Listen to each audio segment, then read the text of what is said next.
दोस्तों नमस्कार, मैं आलोक कुमार लेकर के आया हूँ एक और प्रेरक कहानी। राधे राधे, जय श्री कृष्ण।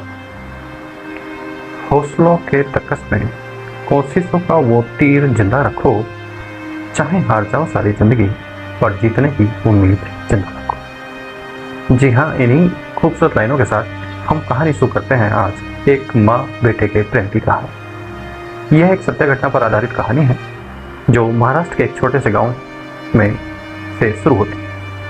साल था सन 2020, जब पूरे देश में लॉकडाउन लगा हुआ था और कहीं पर भी आने जाने के लिए पूर्णतया पाबंदी थी।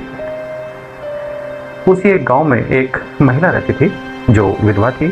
वो अपने एक 12 साल के बच्चे के साथ उस गांव में रहती।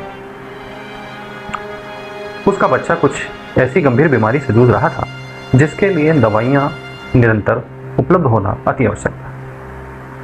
उसी दौरान उनकी दवाइयां खत्म हो जाती हैं। आसपास में वो दवाई मिलने का कोई इंतजाम नहीं था और ना ही उस महिला के पास इतना पैसा था कि वो कोई ऐसी व्यवस्था कर सके कि वो दवाइयां उस तक पहुंच सके। दूसरा, पूरे देश में लॉकडाउन लगा हुआ था, बाहर जाने के लिए आना मनाही थी, तो वो कैसे जाती।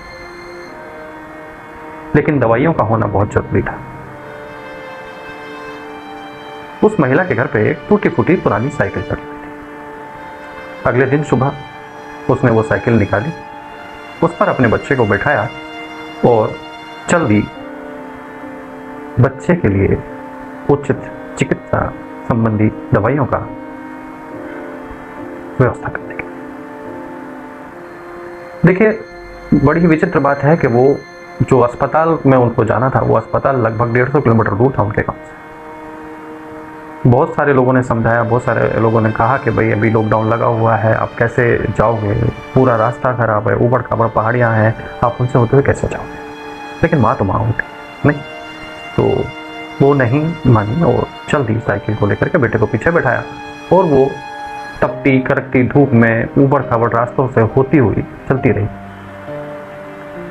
बीच बीच में कहीं रुक जाती पेड़ के नीचे, रात को उस समय सो लेती और अगले दिन फिर सुबह फिर चलती थी। लगभग 3 दिन और 2 रातों के बाद वो उस अस्पताल तक पहुंच पाए। उस अस्पताल में पहुंचने के बाद वहां के बड़े डॉक्टरों ने उस महिला की हालत देखी तो पैरों से खून निकल रहा था, पर माथे पर बिल्कुल भी कोई फिक्र नहीं थी। उसका पहला ये था कि मेरे बेटे की दवाइयाँ खत्म हो गई हैं और आप जल्द से जल्द ये दवाइयाँ उपलब्ध करा दीजिए, यही आपसे बात था। उसकी हालत देख करके डॉक्टरों का दिल पसीज गया। उन्होंने उस बच्चे की जो भी उचित दवाइयाँ थी वो दी, साथ में जो भी प्रारंभिक ट्रीटमेंट उस महिला का कर सकते थे वो किया और वहाँ से व्यवस्था की कि उनको उनके घर तक सुरक्षित पहुँचा दिया जाए। तो दोस्तों, इस कहानी में जो सबसे महत्वपूर्ण बात यह है कि माँ माँ होती है। किसी भी परिस्थिति से लड़ने के लिए वो निरंतर तैयार रहती है।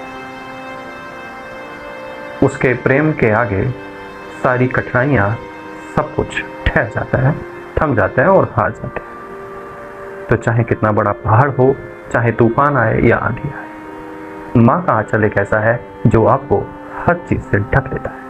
तो नमस्कार, मैं आलोक कुमार ऐसी ही प्रेरक कहानियाँ और सच्ची कहानियाँ लेकर के आता रहूँगा। आप सभी के प्यार के लिए बहुत बहुत धन्यवाद।